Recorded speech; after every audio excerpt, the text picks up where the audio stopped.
أعلنت شركة SDX البريطانية القيام بعمليتين اكتشاف جديدتين للغاز في المغرب بعد حملة ناجحة تمثلت في حفر بئرين، حسب بيان للشركة صادر صباحا اليوم الاثنين.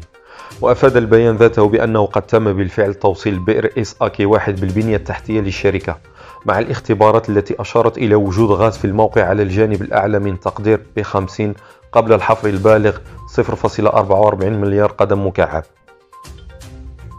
وأضافت الشركة الطاقية ذاتها التي تتدخل عبر عمليات تنقيب وحفر منذ سنوات في مناطق الغرب والعرائش أن البئر تفتح منطقة إنتاج جديدة إلى الشمال الغربي من قاعدة الآبار الرئيسية للشركة، مشيرة إلى أنه تم تحديد العديد من آفاق المتابعة داخل المنطقة المدعوة باسم SAK.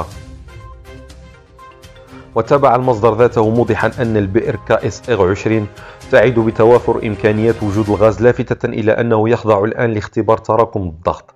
قبل وضعه رهن عمليات الاستغلال والإنتاج بمجرد اكتمال العمل المصرح به وربطه بالشبكة، مع إعلان الإمكانيات التي يتوفر عليها في الوقت المناسب.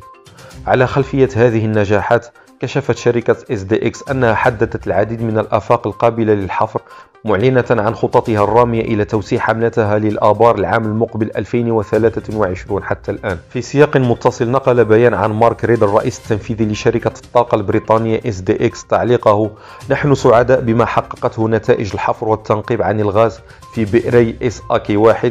وKSR-20. يظل المغرب مجالا رئيسيا للنمو المحتمل ل SDX دون أن يخفي تطلعه إلى التخطيط لحفر جديد في عام 2023. ولم يغفل المسؤول عن الشركة الطاقية ذاتها أن يختم معبرا عن شكره للشريك المغربي المتمثل في المكتب الوطني للهيدروكربورات والمعادن، الذي قام بتوفير فريق الحفر الممتاز الذي تم استخدامه بشكل جيد خلال هذه الحملة.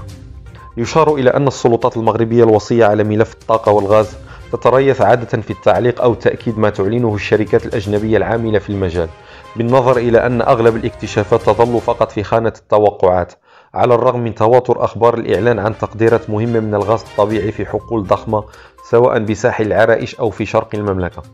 وكانت معطيات وزارة الانتقال الطاقي والتنمية المستدامة قد أفادت بأن حوالي 13 شركة عبر جهات المملكة تعمل في مجال الاستكشاف والبحث واستغلال الهيدروكربورات على مساحة إجمالية تناهز 126 ألف كيلومتر مربع.